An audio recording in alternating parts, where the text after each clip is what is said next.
Commander Alara Mays stood at the portside observation window of the Odyssey, her silhouette framed by the matte black expanse of space. Behind her, the soft hum of the ship's life support systems and the low chatter of the bridge crew created a strangely comforting backdrop to the void beyond. Yet tonight, that comfort felt tinged with tension, as if space itself were holding its breath.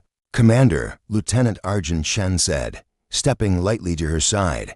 He tapped at his datapad, the holo display flickering with pale cyan glyphs. The signal's faint, almost lost in cosmic background noise, but it's definitely artificial. Power readings are minimal, but persistent. Alara didn't take her eyes from the void. Run it through the spectral filter again. Compare it to the Commonwealth archives. Anything older than a few centuries should stand out. A few keystrokes later, Chen nodded. Archive comparison complete. The energy signature matches no known vessel design in our database. But there's a curious similarity: fabrication techniques that date back before the Nova siege. A low murmur rippled through the bridge crew. The Nova siege, the cataclysmic event that sundered alliances, annihilated fleets, and reshaped the boundaries of galactic politics. Almost no ships survived the onslaught. To find something older, something entirely unknown, was the stuff of legends, sir, Tactical Officer Jamal Rust interjected. There's a cluster of objects at bearing 290. Sensors peg their mass at 20 to 10,000 times that of the Odyssey. They're drifting, no discernible pattern, but they're all in extremely close proximity, like a fleet adrift in formation. Alara's heart thrummed. "Show me." The massive view screen flickered, then sharpened. There it was, a drifting armada of colossal starships, each one a monument to forgotten engineering. Hulls the size of small moons loomed against the starfield, their long, angular forms etched by age and impact scars. Some bore the pockmarks of micrometeoroids. Others were streaked with the ghostly trails of coronal storms. All were silent, lifeless, but for how long? "Open a high-resolution scan on the nearest hull," Alara ordered. "Magnify the glyphs at the port side. I want full spectral analysis. Run it across ultraviolet, infrared, gravimetric, quantum flux." "Aye, Commander." Chief Engineer Rico Salem tapped into the engineering console, fingers dancing with practiced precision. Streams of data scrolled across his holoscreen. Scanning. Got it. Hull integrity is remarkably intact for its age. The metal alloy is unknown. No record in any database, past or present. The glyphs are etched in relief, almost bioluminescent. They react to our scanner pulses, shifting hue. Alara crossed to the engineer's station, her boots clicking on the deck plates. "Bioluminescent, like living script." "Almost," Salem replied, eyes wide behind tinted lenses. "Not alive, exactly, but the structure seems semi-organic, responsive, even with minimal power. There's residual energy in the glyphs. I'm picking up subatomic reverberations. Could they be a language?" Dr. Sienna Valter, the ship's xenohistorian, leaned in, her robes brushing the deck. Her dark hair was pinned up in a cascade of coils, and her sharp eyes glittered with excitement. "A living language etched in the hull. Imagine a civilization so advanced that their words persist beyond decay." Alara felt a thrill. "Let's find out." Dr. Valter, coordinate with Lieutenant Chen on translation attempts. "I want any pattern recognition algorithms you can muster. Cross-reference with the Commonwealth's Tower of Babel archives." Sienna's lips quirked in a rare smile. "On it." In the midst of brisk activity, Alara allowed herself a breath. She replayed the data feed in her mind. Unknown ships, unknown technology, drifting like ghosts. Her crew was capable, but even they would be stretched. This was first contact with a dead civilization. If that civilization had once been powerful enough to build such a fleet, the knowledge locked within these hulls could upend galactic politics and perhaps reveal secrets best left buried. "Commander," Lieutenant Chen reported, "we've got something." The glyphs correspond very loosely to an extinct Proto-Commonwealth dialect, but overlaid with symbols we've never seen. Partial translation yields words like vessel, harvest, and sentinel. The syntax is layered. It's as though multiple languages were superimposed. Alara nodded thoughtfully. Harvest sentinels, sentinel vessels, could be a military term. Or an exploratory fleet tasked with preserving something, or someone, Sienna murmured. A sudden alert sounded dread and urgent. Incoming mass signature, Rust said, swiveling in his chair. Approaching fast. Bearing 287. Range dropping at high velocity. It's a ship in known class. Alara's pulse spiked. Schematic, unregistered. Black hull. Sleek, elongated. Glyph same script as the derelicts. Is it armed? Hard to say. No power readings from weapons arrays. But its inertial signature suggests rapid maneuvering thrusters. They've decloaked close to the Armada. Could be scavengers seeking to strip the fleet. Salem warned, or worse, original owners coming back. Prepare to hail, Alara ordered. Tactical. Standby defensive. Non-lethal protocols. First, on the main calm channel, she keyed in the universal greeting frequencies. For a moment, there was only static, and then a voice, resonant and filtered, spoken a language that glimmered through her translation patches. Identity, declare purpose. You are trespassing. The voice was neither male nor female, but it held authority. The words in old Commonwealth standard, formal, concise, yet heavy with warning. Alara steadied herself. I am Alara Mays, commander of the Odyssey. Representing the United Colonies, we detected an ancient fleet adrift ships of unknown origin. Our scanners indicated minimal energy reserves, no life signs. We approach in peace, seeking to learn. Please respond. Silence. The black cruiser held position, talon-like fins slicing through the void. Its hull shimmered with the same bioluminescent glyphs as the Armada.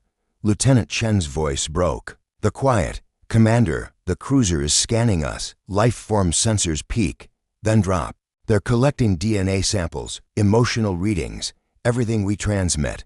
Alara's jaw clenched. We're not here to conquer, we want knowledge. But if they intend to seize these ships, a tremor rippled through the Odyssey. As if space itself had sighed, the derelict dreadnought directly ahead lurched, its massive bulk pivoting on some unseen gimbal. Lights along its spine flickered pale, violet at first, then widening across the Armada like a waking giant's heartbeat. Commander, Salem said, excitement and fear mingling in his tone. The fleet, it's powering up. Hull systems coming online. Energy flux spiking. Stand clear. Alara barked. All hands, brace for electromagnetic surge on the bridge. Consoles flickered. Static arcs danced over screens. The air seemed to tingle. Then, as if in response to some ancient command, thousands of lights blinked along the hulls of the Armada windows, engine ports, weapons arrays. The dormant giants groaned, releasing trapped energy at once. The Odyssey rocked. The black cruiser reeled back, momentarily blinded by the sudden nova flash of illumination. The Armada's dreadnought, a behemoth bristling with turrets, sterned its prow toward the newcomer. Alara's voice rang clear. Hold fire. Stand down. The cruiser's own lights flickered. Then, in a gesture that shocked the crew, it dropped its shields and lowered its weapons. It held position, engines idling, as though acknowledging the Armada's awakening. On the main display, Sienna's translation algorithms exploded with new data. Glyphs cascaded across the screen in patterns, phrases like awakened custodians. Awaiting directive. Alara exhaled, slowly. They know we're here. They know we've awakened them. She turned to her officers. This night just got far more complicated. We've stumbled into something far older and more dangerous than we ever imagined. But we're here now and we will see this through. As the Odyssey drifted among the newly awakened fleet, Alara allowed herself a moment to marvel. The silence of space had broken, revealing the whispers of a civilization long gone, now stirring once more. And in that vast, starlit cathedral, the tide of history began to shift. The Odyssey drifted in the eerie calm of the abandoned Armada's wake. Lieutenant Chen's fingers flew over the console as streams of raw data poured in. Power fluctuations, hull resonance readings, quantum flux differentials. Yet the most compelling information came from Dr. Valter's xenolinguistic matrix, where glyphs once inscrutable now began to align into patterns. Alara entered the analysis chamber, where holographic displays floated in concentric rings round Sienna. The air smelled faintly of ozone and excitement. Sienna leaned forward, her eyes reflecting a kaleidoscope of symbols. "Commander Mays," she said, voice hushed with reverence, "we've made a breakthrough. These glyphs, they're not merely labels or decorative friezes. They form a narrative. Tapestry stories of birth, catastrophe, migration. This fleet was once a living archive, a convoy of cultural memory meant to preserve an entire civilization's legacy." Alara's gaze swept the chamber, round them. Engineers and scientists monitored screens and ran simulations. The corridor beyond the viewport revealed the enormous dreadnoughts, their hulls aglow with that strange bioluminescence, a silent chorus of awakened giants. "Show me," Alara said. Sienna activated the central projector. A 3D master axis of glyphs rotated. Slowly, as it turned, clusters of symbols coalesced into translated phrases. "When the stars wept their final light, we rose to carry our truths beyond the void. Memory is flesh. Memory is vessel. We shall not be consumed by oblivion. In the aftermath, we shall sing across the cosmos." Alara felt a shiver. These were not mere warships. They were living monuments, repositories of language, art, philosophy, science, and grief. How did they encode such complexity on metal? She wondered aloud. "Nanobiotic etching," Sienna explained. "The glyphs are a composite of organic and crystalline structures. They react to environmental stimuli, light, vibration, even emotional resonance. It's as though the ships themselves can speak to sentient minds." Lieutenant Chen studied his console. "We're detecting two distinct programs in the fleet's core areas. One handles logistics, shipboard maintenance, life support protocols. The other is something else. It's deep-layered, encrypted, a custodial directive." "Custodial," Alara echoed. "To preserve," Sienna said softly. "Everything." That made them language, music, art, history. They were archivists, not conquerors. These ships carried the sum total of their civilization's memory. Chief Engineer Salem entered, wiping grease from his hands. "That aligns with the hull inscriptions we partially decrypted. References to Ark of Echoes, Canticles of Stars, even a term I can only render as soul weave. Whatever they were, it was more than military might." Dr. Walter's gaze clouded. "And yet they vanished. They built this fleet to survive the Nova siege. But something stopped them from returning. We need their logs, the event chronology stored in their deep memory banks. Access Alara." Sienna nodded. "I'm integrating our translation with their AI interface now. But it's cautious, only granting fragments. It's as though the ships themselves are deciding what we deserve to know." Alara considered.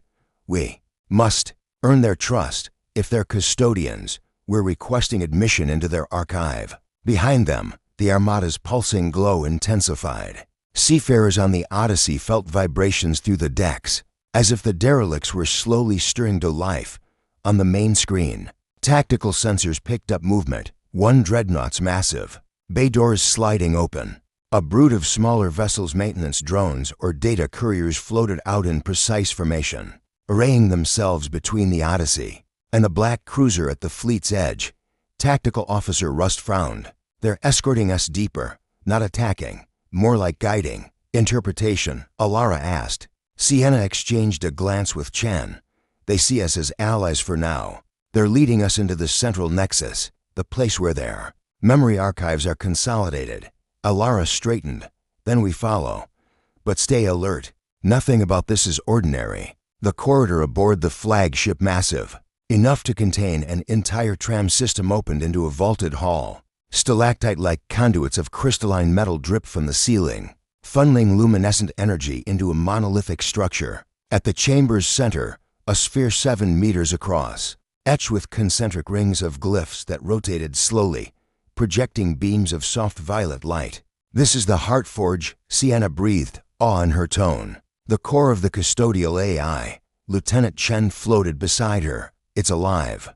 I'm reading a sentient quantum tachyon cascade. It's self-modulating, learning from us even as we approach." "Alara," Salem warned, "you're in direct line of the flux. Any sudden power spike, and..." But Alara had already stepped forward. She held up her datapad's translator mic. "We come in peace, on behalf of the United Colonies. We seek to understand you, to preserve and learn. Grant us access to your archives." The Heartforge's rings slowed their spin. Light pulsed. in waves outward, washing the chamber in pastel radiance. Then, in a clear, resonant tone that seemed to vibrate through bone, the custodial AI spoke. I am the memory weaver. I hold the essence of the echoing ones. Why have you awakened the custodians of a forgotten race? Alara found her voice. To preserve what you carry. Our galaxy suffers anew wars, ecological collapse, loss of knowledge. We hope to learn from your archive to avoid repeating your fate. Silence. The AI's light rhythm shifted faster, then slower, like a heartbeat. Your intentions are untested. To delve into the archives is to immerse in our triumphs and failures. Many who consumed our knowledge perished, unable to bear the sorrow encoded in our songs. Are you prepared to carry such weight? Alara glanced at her crew. Chen nodded. Sienna's eyes shimmered with tears. Even Rust's usual stoicism cracked at the edges.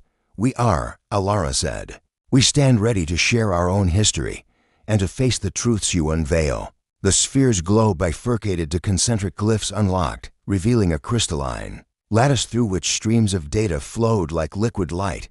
Then witnessed the first echo. The memory weaver intoned. Immediately, the chamber dissolved. Alara felt gravity shift, and the world around her melted into a tapestry of sound and vision. She stood on a verdant world of twin suns, fields of crystalline grasses shimmering in lavender light. Colossal spires of living metal rose in spirals, crowned with floating orbs that hummed with energy. Beings of luminous flesh tall, graceful, faceted like gemstones moved through the streets, their voices weaving melodies that painted the sky in arcs of color. A narrator's voice, the echoing ones themselves, poured into Alara's mind. Behold our dawn. We rose from ashes of stars long dead, sculpting life from quantum verse. Our souls were threads in the tapestry of the universe. We gathered knowledge from birth of galaxies, wove it into song, and cast it across the void. She saw their golden age, starships like the ones now around her, sailing wormholes to exchange poetry with distant realms, symbiotic cities that grew like fungal networks across moons, healing devices that cured planetary disease with a touch of light. And then a shadow, a rift in spacetime, tearing at the underlying fabric of reality. The echoing ones gathered their archives, encoded them into the Ark of Echoes, and launched the fleet into oblivion, hoping to survive. Alara's breath caught in the vision. The world ended in a silent implosion. Twin suns flickered into dim points, and the city's spires shattered. The tapestry collapsed. She was back in the chamber, tears streaking her cheeks. Round her, the crew was shaken, some weeping, some in stunned awe. The memory weaver's voice floated in the calm. This is our first sorrow. Share it with your kind, and bear the cost of knowing. Only then may you claim the full mantle of custodianship. Alara swallowed. We will share it, every triumph and every tragedy, and we will bear it, so that the stars may remember that life once sang in the darkness. The sphere's rings clicked into alignment, and a crystalline gate opened at its base. Beyond lay corridors lined with archives, vaults of data crystals, living tapestries, and memory lattice constructs. The path to knowledge and danger stretched before them. Alara stepped forward, determination in her eyes. The price had been revealed, and yet she would not turn back, for in these echoes lay the wisdom to change the tide of stars, and she vowed to carry that burden, no matter the cost. A pall of uncertainty hung over the Odyssey as it drifted in the wake of the newly awakened armada. Though allied, the ancient ships still lay inert behind them, their full potential untested. Beneath the calm, Alara's crew prepared for the inevitable, foes drawn by the fleet's resurgence, or worse, the custodians themselves testing their resolve. Commander, Lieutenant Chen reported from tactical, voice taut, multiple contacts emerging from rift space. They aren't all from that black cruiser, smaller vessels, fast-moving, armed with striking arrays, likely autonomous defense drones. Alara nodded. Put us to battle stations, Dr. Valter. Continue your data assimilation as you can, but brace for cutoffs. We may lose comms. On the bridge, red lights flashed and klaxons wailed. The Odyssey sighed through its bulkheads as power redistributed to shields and weapons. The Armada's dreadnoughts around them glowed, tentatively powering up weapons. Arrays in concert, a silent ballet of titanic vessels flexing muscle. After uncounted centuries of slumber. Outside, the first skirmish began. Squadrons of sleek escort ships poured from the Armada's hangars, their hulls rippling with the same bioluminescent glyphs. They darted around the smaller drones, corroding plasma pulses lancing through void, flattening attackers with ruthless precision. The Odyssey's interceptors joined the fray, carving arcs of tracer fire through the dark. "Not bad for museum pieces," Jamal Rust muttered, eyes glued to his targeting display. A sudden shockwave rattled the bridge. The black cruiser had reappeared, charging in at high velocity. It unleashed a torrent of electromagnetic torpedoes that rocked the flagship dreadnought beside. The Odyssey, sending shudders through both ships, shields at 60%, Salam shouted. "They're calibrated to ardent tech. Our standard counters barely dent their armor. If they're reclaiming their fleet," Dr. Valter said, voice tight, "they'll stop at nothing. We can't hold them off." Long, Alara's mind raced. The Armada's dreadnoughts, 6 in all, loomed like colossi. Their weapons systems, though ancient, had been maintained by sentinel drones and flickered with power. If only the Odyssey could coordinate a unified strike with them, scatter command codes. She ordered, "Override protocols, give us firing control of at least 2 of the dreadnought batteries. We need to synchronize our salvo." Chen's fingers danced across his console. "I'm pushing our off keys into their network. It's risky, they might see it as intrusion. But if we don't do it..." A moment of tense silence, then a low mechanical growl echoed through the hull. The dreadnought ahead pivoted, its cavernous main cannon aligning on the black cruiser. A massive pulse of energy gathered at the gun barrel's length, so intense the vacuum around it rippled. "Fired," Salam announced. The beam ripped through the void, striking the cruiser's bow. For an instant, its shields held, then collapsed in a blinding flash. The cruiser shuddered, flames licking its hull as it skidded off course. Weaving to avoid a follow-up shot from the second dreadnought, the Allied vessels unleashed a chorus of weaponry: railguns, graviton lances, fusion torpedoes, all guided by the Odyssey's targeting computers. Yet the enemy countered with dark efficiency. The black cruiser released swarms of nanite mines that detonated around the dreadnoughts, sending shockwaves that disabled 2 of them. One colossal ship tumbled, its armor torn, systems sputtering as it drifted into oblivion. "Dreadnought 3 is down," Chen called. "We've lost their support battery. Reassign our fighters to protect the remaining dreadnought," Alara ordered, "and target those mines deployment tubes on the cruiser." The Odyssey banked hard, bringing its beam cannons to bear. Salam calibrated the power feed. "Maximum output," he said. The ship's forward guns glowed red-hot, then flared into life, sending twin arcs of pure energy that severed the cruiser's aft engine cluster. The target lurched, momentarily crippled, but in the chaos, a stealthy wing slipped through 3 sleek fighters bearing the same strange glyphs. They bore down on the Odyssey's hangar bays, launching boarding torpedoes. "Impact in 10 seconds, Rust warned." Alara's jaw clenched. "Evasive maneuvers, now." The Odyssey lurched, evasive thrusters firing. A boarding torpedo exploded against the port bay, denting the hull, and warning blasts rang throughout the corridor. On deck corridors, red lights blazed as security teams, "Mobilized, internal lockdown engaged," announced the ship's AI.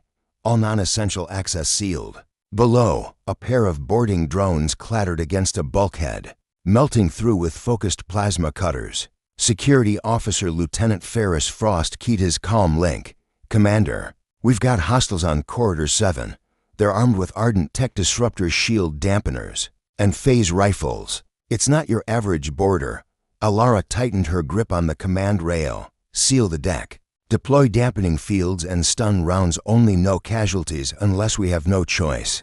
A tense firefight erupted in the corridor as security teams, aided by engineers wielding jury-rigged ardent power swords, repelled the boarders. Hull plating exploded, sparks cascaded, and eerie bioluminescent glyphs etched into the walls glowed under every discharge of energy. Eventually, the defenders sealed the breach, capturing 2 surviving boarders for interrogation. Back on the bridge, the black cruiser had recovered enough to resume its assault. Its main guns carved temporary rifts in spacetime, sending spiral tendrils that threatened to engulf the nearest dreadnought.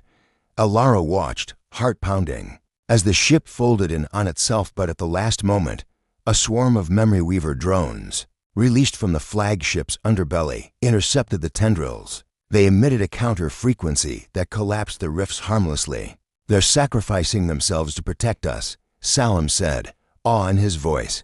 "They're custodians," Sienna murmured. "Bound to defend the fleet and its allies." Alara took a steadying breath. "Then we fight together." Chen, transmit this. United Colonies pledge alliance and defense. We will stand with you against all who would claim your legacy by force. Chen's calm channels glowed as he beamed the message. The Armada's remaining dreadnoughts ranged themselves into a protective perimeter, their weapons focusing on the last of the chasing drones. The black cruiser, seeing its forces decimated, began a withdrawal.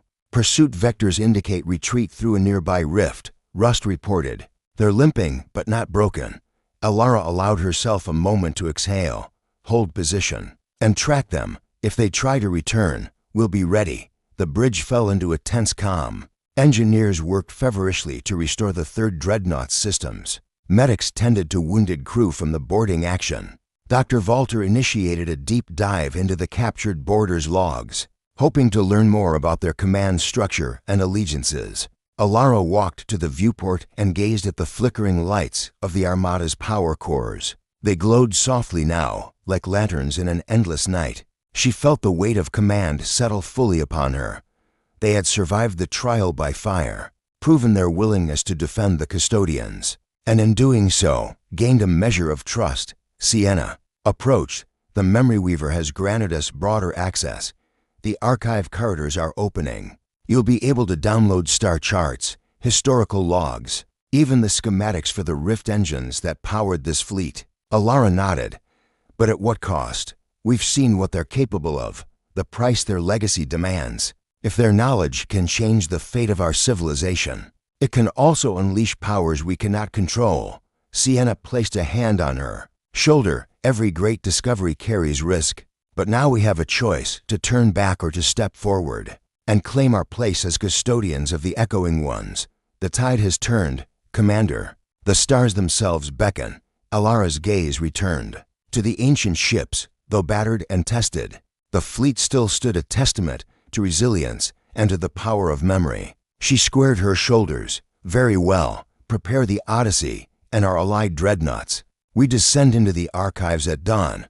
Whatever lies ahead, we face it together." As the flagship's engines purred and the custodial vessels aligned in formation, Alara felt the current of history shift beneath her feet. The battle was won, but the true test, to wield the power of the ardent Armada responsibly, was about to begin. And so, beneath the glow of a million revived lights, they set their course for the next chapter of destiny. The corridors of the flagship dreadnought Lyra's vigil thrummed with renewed purpose, as Commander Alara Mays led her mixed crew of United Colonies officers and ardent custodial Marines toward the primary archive entry point. Dawn measured in the glow of the fleet's artificial sun bulb stars was barely a concept here. Instead, violet tendrils of bioluminescent light snaked through the halls, guiding them to the heart of the Memory Weaver's vast repository. Behind her, Lieutenant Chen monitored 3 parallel data feeds. "We've got star maps, extreme energy physics research, centuries of xenobiology, and here," he pointed to a new window, "a subsystem dedicated to plague remediation protocols." Alara's breath caught. "The same plague that consumed their homeworld?" she asked. Dr. Sienna Valter nodded gravely. "They called it the Nightblight, a cascade of quantum viral agents that unspooled across star systems, corrupting living and non-living matter alike. These protocols were designed to synthesize counteractive nanoplague strands to heal entire biospheres."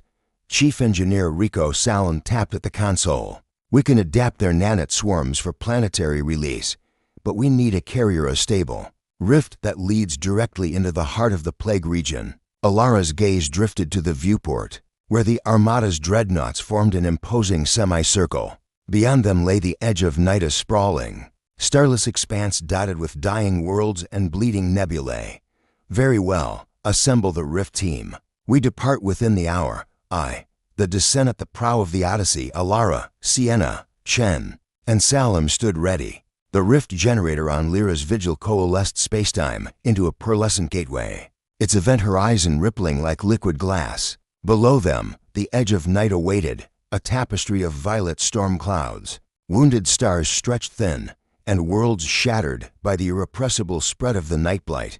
Alara exchanged a look with Salem. Ready, Chief, ready, Commander. He pressed the activation key. The gateway pulsed, then stabilized. A hush fell over the landing deck.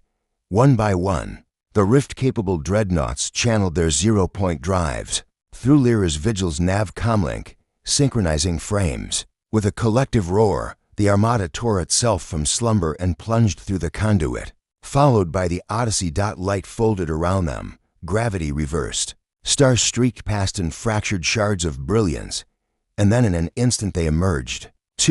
The blackened realm. They hovered above a shattered planet, its surface crackling with violet veins of corrupt energy. Atmospheric sensors overloaded. Nanosondas returned only static. The Nightblight's signature was omnipresent, a quantum pall choking the sky. Salem keyed his comm, deploying nanet dispersal drones. Estimated coverage, 20 kilometers radius. A squadron of crystalline canisters drifted away from the Odyssey, their hulls etched with custodial glyphs, each one opened midair, veils of silvery swarms cascading like sparks into the angry ether. As the nanets dispersed, a faint pulse of healing energy radiated outward. Oxygen levels stabilized. Local electromagnetic readings flattened out. A whisper of wind stirred the toxic clouds. But the region was vast. Beyond their drop zone, the carbonic distortions of Nightblight rift, and the nanets' influence waned. Alara's comm crackled. Nanets at 70% efficacy within the drop zone. But we need full sweep, or the plague will simply reconstitute. Before she could respond, alarms shuddered through the fleet. Tactical Officer Rust's voice came over the net. Multiple hostiles approaching. Biocorrupted entities, ships, and organic forms twisted by the Nightblight. They're converging on our position. Alara's blood ran cold. The plague did more than kill, it animated. The Nightblight-infested vessels from ancient battles now drifted forth. Their hulls smeared with dark vitality, and skeletal shapes emerged from the broken planet's crust. Creatures half energy, half decay, hungering for the nanet cure. Defensive formation, she ordered. Ardent custodial marines, shield up Odyssey. Provide support fire on biocorrupted targets. Keep the airflow clear. Below, security teams in environmental suits engage the abominations. Plague-riven fighters swoop down, only to be torn apart by ardent phase fields. The dreadnought's batteries unleashed coordinated volleys, severing the corrupted hulls mid-drift. Yet for every foe destroyed, two more seemed to rise, drawn by the promise of the nanet lifeblood. The crucible of sacrifice in the eye of the storm. The planet's caldera where the plague's intensity peaked. Sienna and Salem deployed the Heartforge amplifier, a relic device designed to magnify the nanet signal. Protected by a ring of custodial frigates, they initiated the sequence. Nanet resonance at 40%, Sienna called. Amplifier charging. Outside, biocorrupted dreadnoughts battered the shields with gravitic beams. Plague-swarmed fighters harried the landing bay. The Odyssey shook as Salem diverted power from life support to amplify thruster output, keeping the sleek ardent escorts in position. 20%, Sienna reported. We require uninterrupted sequence for full-spectrum nanet propagation. Alara hovered beside Chen at tactical. Hold them off. We can't lose the amplifier. Chen's voice was steady. Deploying Rift stabilizer drones should buy us 5 minutes of sanctuary. Overhead, shimmering drones unfolded, weaving microspacetime curtains that repelled enemy projectiles. Sienna's count fell to single digits. 5, 4, 3. In that heartbeat, the amplifying field surged. The silvery nanet swarms, now energized to quantum coherence, flared across the night sky in a wave of crystalline light. The plague's violet veins buckled, recoiling from the cleansing energy. Corrupted matter disintegrated into harmless dust. Dead and dying worlds began to flicker with nascent life. Then a piercing keening filled the air. The Nightblights, sentient core a pulsing, fractal web of quantum viral fungus erupted from the planet's heart. It looked like a colossal nebula come alive, tendrils of living plague extending outward. Seeking to snuff out the cure, Alara, Sienna shouted. We need a hard strike maximum energy delivery. Alara seized the moment. Odyssey 2. Ardent dreadnoughts. Channel all available rift drive energy into one synchronized discharge. Aim for the core. She dashed to the Odyssey's engineering console. Salam followed, his hands dancing across the controls, redirecting 0-point flux, diverting starboard rift capacitor.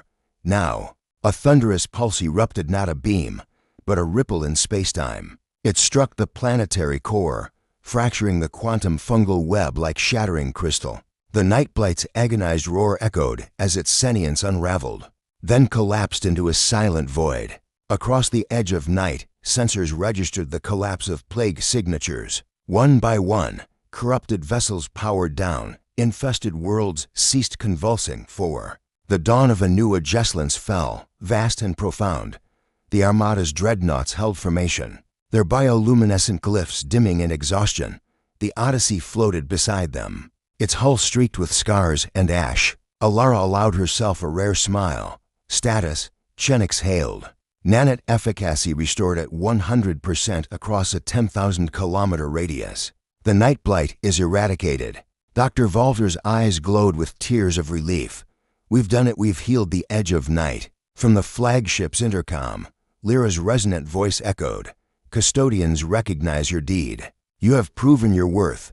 The legacy of the Echoing Ones is now in your hands. A triumphal swell of data cascaded through every console as the Memory Weaver granted full access. Star charts extended beyond the known frontier. Cures for planetary and stellar maladies flowed like tributaries into the Odyssey's databanks. Philosophical treatises on harmony and balance unfurled across holoscreens. Alara stood at the viewport, watching the first true dawn across the edge of night, pale blue skies reclaiming dying worlds, nascent oceans forming in scorched basins, and the copied melodies of the Echoing Ones drifting through space as living harmonies. Sienna joined her, placing a hand on her shoulder. They call it the Song of Rebirth. Listen. A soft choral tone enveloped the ship, a harmonic convergence of ardent bioluminescent frequencies, and the Odyssey's calm resonance. It was both song and data, hope woven into every note. Alara closed her eyes, letting the melody fill her. Each wave of sound carried the promise of unity, of knowledge shared rather than hoarded, of civilizations learning from the past to heal the future. She opened her calm to the fleet.